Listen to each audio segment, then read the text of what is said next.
ॐ अज्ञानतिमिरान्धस्य ज्ञानञ्जनशलाकया चक्षुरुन्मिलितं येन तस्मै श्रीगुरुवे नमः। ॐ नमो भगवते वासुदेवाय। ॐ नमो भगवते वासुदेवाय। ॐ नमो भगवते वासुदेवाय। श्रीमद् भागवतम दूसरा कैंटो, तीसरा कैंटो, दूसरा अध्याय और श्लोक संख्या 18 हम शुरू करते हैं। तो अभी तक हम चल रहे थे इस पर कि उद्धव और विदुर का आपस में चर्चा हो रही है और उद्धव जो है विदुर को भगवान के बारे में कुछ बता रहे हैं और बताते बताते भगवान के बहुत ही गहरे गुणों की तरफ उनका ध्यान जा रहा है। वो ऐसी ऐसी बातें कर रहे हैं कि भगवान बड़े विरोधाभास चीज़ें कर देते हैं। वो सभी चीज़ों के कंट्रोलर हैं, वो सबके मालिक हैं। हाँ, he is the owner of everything. उसके बावजूद भी वो अपनी माता और पिता से क्षमा मांगते हैं कि मैं आपकी सेवा नहीं कर पाया। वो रण छोड़ के कभी भाग जाते हैं, हाँ, कभी वो माखन चुराने लगते हैं, कभी वो नंद बाबा की चप्पलों को सर में रख लेते हैं। तो ये विरोधाभास को समझने के लिए भक्ति करनी पड़ेगी, भक्त बनना पड़ेगा। ऐसी ही कुछ चर्चाएं उनके दिमाग में अभी भी आ रही हैं और वो बोलते हैं, कवा अमुष्य अंघ्रि सरोज रेणुम विस्मर्तुम ईशीत पुमान वृज्घ्रन या विस्फुरत भ्रूप विटपेन भूमे भारम कृत अंतेन निरश्चकार। भला ऐसा कौन होगा जो उनके चरण कमलों की धूल को एक बार भी सूंघ कर उसे भुला सकता है। ऐसा दृष्टांत आता है चार कुमार के जीवन में। जब चार कुमार, ब्रह्मा जी के चार पुत्र जो कि परम वैष्णव हैं, वो जब वैकुंठ लोक में पहली बार गए तो वो भगवान को साक्षात रूप को नहीं मानते थे। उन्होंने भगवान कृष्ण या विष्णु के प्रति उनकी आसक्ति नहीं थी, वो शक्ति को, निराकार रूप को ही मानते थे। इस प्रकार से जब ये पहली बार वहाँ पर गए और भगवान बाहर आए और भगवान के चरणों पर जब इन्होंने चढ़ी हुई तुलसी को सूंघा, उसकी सुगंध इनकी नासिका पे आई, तो उसी दिन से इन्होंने अपने निराकार निर्विशेषवाद को त्याग दिया और भगवान के रूप के प्रति, भगवान के पर्सनल फॉर्म के प्रति आसक्त हो गए और इतने विद्वान बने, सारा संसार चार कुमार को जानता है। तो इस प्रकार ऐसा कौन होगा जो एक बार उनके चरण कमलों की धूल को सूंघ ले और उसे भुला पाए। कृष्ण ने अपनी बाहों की पत्तियों को विस्तीर्ण करके उन लोगों पर मृत्यु जैसा प्रहार किया जो पृथ्वी पर बोझ बने हुए थे। तो भगवान खासतौर पर जब कृष्ण रूप में आए तो उन्होंने अनेक हजारों राक्षसों का, दुष्टों का वध किया। बचपन से ही स्टार्ट कर दिया था। कंस के द्वारा काफ़ी सारे राक्षस, भगवान को कहीं जाना नहीं पड़ा। भगवान के वृंदावन में कंस कुछ राक्षस रोज भेजता था। रोज भगवान ब्रेकफास्ट में, लंच में, डिनर में कई सारे राक्षसों को मार देते थे। और इस प्रकार से 10-12 सालों में भगवान ने, कहते हैं कि कई हजारों राक्षसों को समाप्त किया। उसके बाद कंस को समाप्त किया, फिर द्वारका में जाके न जाने कितनों को समाप्त किया, फिर कुरुक्षेत्र में तो एक साथ बल्क में बहुत सारे लोगों को समाप्त किया, फिर जरासंध के साथ युद्ध में बहुत सारे दुष्टों को कई बार समाप्त किया। और ऐसा बताते हैं कि भगवान को इसके लिए प्रयास नहीं करना पड़ता, वे अपनी बाहों को घुमाते हैं, ऐसे इधर से इधर घुमाते हैं और ये सब कुछ काम हो जाता है। आपने देखा कि कृष्ण केवल सारथी बने थे, उन्होंने कुछ किया नहीं था पूरे युद्ध में, लेकिन सारथी बने बने ही उन्होंने सबको मार डाला। तो ये हैं भगवान, जो भक्ति में जो भक्त हैं वो उनके चरण की धूल को या पुष्प को या तुलसी को सूंघ कर भक्त बन जाते हैं। और यानी कि भगवान इतने निर्मल हैं कि वो नंद बाबा की पादुकाओं को सर पे रख लें। एट द सेम टाइम भगवान इतने ऐसे भी हो सकते हैं कि वो दुष्टों का संहार कर देते हैं, जो कि उन्होंने खास तौर पर कृष्ण के अवतार में अपने आदि स्वरूप में किया। ऐसा उद्धव जी बता रहे हैं। आगे बताते हैं, दृष्टा भवद्भि ननुराज सूये चैदस्य कृष्णा दुषितो अपि सिद्धि या योगिनः संस्पृहयन्ति सम्यग् योगेन कस्त्विरिहं सहेत। आप स्वयं देख चुके हैं कि चेदी के राजा यानी कि शिशुपाल ने किस तरह योगाभ्यास में सफलता प्राप्त करी। कौन सी सफलता? यहाँ पे कौन सी सफलता की बात हो रही है? शिशुपाल ने कोई सफलता प्राप्त करी योगाभ्यास में? हम गीता में सुनते हैं कि योग का मतलब होता है कृष्ण से या परमात्मा से, सुप्रीम पर्सनैलिटी ऑफ गॉडेड से हमारा कनेक्शन, योग, जुड़ना। तो शिशुपाल भगवान से कैसे जुड़ गया? यहाँ तो बता रहे हैं उन्होंने योगाभ्यास में सफलता प्राप्त करी। हमने तो सुना था कि शिशुपाल हमेशा भगवान की बुराई ही करता रहता था। उसके अंदर उसको भगवान के में कुछ भी अच्छाई दिखती ही नहीं थी। लेकिन कंस और शिशुपाल जैसे व्यक्तियों ने निरंतर भगवान का चिंतन किया, चाहे द्वेष में किया। ऐसा बताते हैं कि जो व्यक्ति भगवान का चिंतन करता है, चाहे द्वेष रूप में भी निरंतर चिंतन करता है, तो वो भी भगवान की कृपा प्राप्त करता है। और इस प्रकार शिशुपाल को ब्रह्म ज्योति प्राप्त हुई। प्रभुपाद क्लियर कर रहे हैं कि हमारी 3 प्रकार की गति हो सकती है: ब्रह्म ज्योति में चले जाना, वैकुंठ लोक में चले जाना, और भगवान के गोलोक धाम में चले जाना। तो जो द्वेषी व्यक्ति होते हैं कई बार, हाँ, जैसे कि जो कृष्ण का ध्यान ही करते रहते हैं निरंतर, हाँ, द्वेष से ध्यान करते हैं, जैसे शिशुपाल और कंस। तो सबने देखा जब राजसूय यज्ञ में शिशुपाल बोलते गए तो 100 अपमान करने के बाद, जैसा कि कृष्ण ने वादा किया था, कृष्ण ने तुरंत अपना सुदर्शन चक्र छोड़ा, शिशुपाल का मस्तक धड़ से अलग हुआ और उसकी आत्मा कृष्ण के अंदर चली गई। हाँ, तो इस प्रकार उसको निर्विशेष ब्रह्म ज्योति मिली। निर्विशेष ब्रह्म ज्योति इस प्रकार की वस्तु है जैसे भगवान का एक तेज। हाँ, ये ऐसी जगह है जहाँ पे जन्म मृत्यु नहीं है, जरा व्याधि नहीं है। लेकिन यहाँ पे भगवान के स्वरूप को आप नहीं देख सकते। एक तरह से ऐसा हो गया कि एक आदमी को बोला जाए, आज से मैं तुम्हें ऐसी गोली खिला रहा हूँ कि तुम सो जाओगे, ना तुम्हें भूख लगेगी ना तुम्हें प्यास लगेगी, आराम से सोते रहो। जिस प्रकार का वरदान कुंभकर्ण को मिला। लेकिन कुंभकर्ण इस वरदान से प्रसन्न बिल्कुल नहीं था। हाँ, क्योंकि कोई भी व्यक्ति प्रसन्न नहीं हो सकता है। आपको 1 दिन सोने को मिल जाए, 2 दिन सोने को मिल जाए, आपको बोला जाए आपको 6 महीने सोना ही सोना है, मरोगे नहीं आप। हाँ, तो ये बहुत अच्छी स्थिति नहीं है वास्तव में, एज़ कम्पेयर टू कि 6 महीने आपको आनंद उठाना है।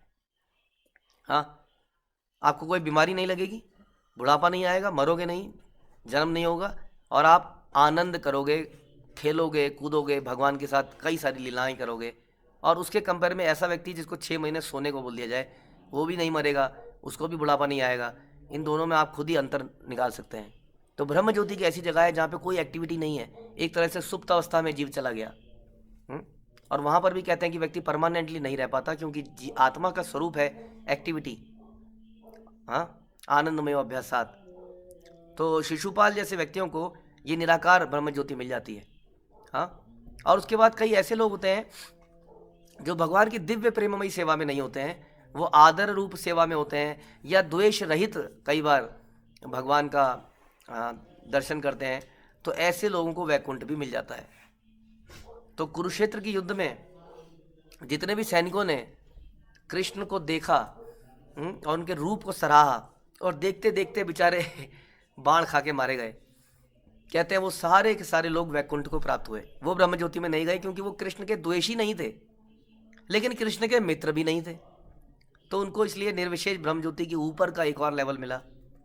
लेकिन पांडव, कुंती महारानी, भगवान के अनंत भक्त, वो जब मृत्यु को प्राप्त करते हैं उसके बाद दोबारा संसार में नहीं आते, और वो लोग गोलोक धाम में जाते हैं, जो कि टॉप मोस्ट लेवल होता है। तो इस प्रकार से बता रहे हैं कि शिशुपाल ने भी योगाभ्यास में सफलता प्राप्त करी, कम से कम ब्रह्म ज्योति को तो गया, जबकि भगवान से ईर्ष्या करता था। वास्तविक योगी भी अपने विविध अभ्यासों द्वारा ऐसी सफलता की सुरुचिपूर्वक कामना करते हैं। भला उनके विछोह को कौन सह सकता है? बता रहे कौन सह सकता है ऐसे भगवान के विरोह को, जो अपने दुश्मन को भी ब्रह्म ज्योति दिला देते हैं। ऐसे भगवान से कौन दूर रह सकता है? विदुर को उद्धव बता रहे हैं अपना एक्सपीरियंस, कि जो अपने दुश्मनों के प्रति इतने प्रेम रखते हैं, जो उनसे ईर्ष्या करता है, तो अपने भक्तों के प्रति उनका क्या व्यवहार रहता होगा, ये सोचने की बात है। तो भक्त कैसे ऐसे भगवान को भूल जाए? उद्धव बता रहे हैं कि भगवान चले गए और समझाने की कोशिश कर रहे हैं उनका चला जाना कितनी बड़ी बात है। फिर आगे बोलते हैं, तथैव चान्ये नरलोक वीरा यह आहवे कृष्ण मुखारविंदम नेत्रै पिबंतु नयनाभिरामम पार्थास्तभूतः पद्मापुरस्य। निश्चय ही कुरुक्षेत्र युद्ध स्थल के अन्य योद्धागण अर्जुन के बाणों के प्रहार से शुद्ध बन गए, और आंखों को अच्छा लगने वाले कृष्ण के कमल मुख को देखकर उन्होंने भगवत धाम प्राप्त किया। इस प्रकार से कुरुक्षेत्र में जो इतने लोगों का वध हुआ, वास्तव में उन्हें परम धाम प्राप्त हुआ। इसलिए भगवान का मारना भी शुभ है, भगवान का बचाना भी शुभ है। इसलिए हर अवस्था में हमें भगवान के पास ही जाना चाहिए। हाँ, रक्षस्यतीति विश्वासो, कि कृष्ण ही हमारे रक्षक हैं। कई बार हमें लगता है समाज में देख के कि मेरे ऊपर इतने दुख क्यों आ रहे हैं, क्या भगवान है क्या। कई बार हमारे पिताजी हमें थप्पड़ मार देते थे बचपन में। धीरे धीरे समझ में आता है कि हाँ, वो हमारे भले के लिए ही था। तो भगवान भी कई बार हमें बड़ी दुखद स्थितियों में डाल देते हैं। लेकिन विश्वास रखिए, जब कुरुक्षेत्र में जब शिशुपाल को उन्होंने अपने ब्रह्म ज्योति दिला दी, तो अपने भक्तों को क्या दिलाएंगे। यही प्रश्न पूछते हैं भागवत में कि भगवान आपने पूतना को अपनी माँ का दर्जा दे दिया, तो गोपियों को आप क्या दोगे। तो भगवान ने कहा, गोपियों को मैं क्या दूंगा, उनको तो मैं कुछ दे ही नहीं सकता हूँ, मैं उनका नित्य कर्जदार हूँ। तो भगवान अपने आप को ही दे देते हैं।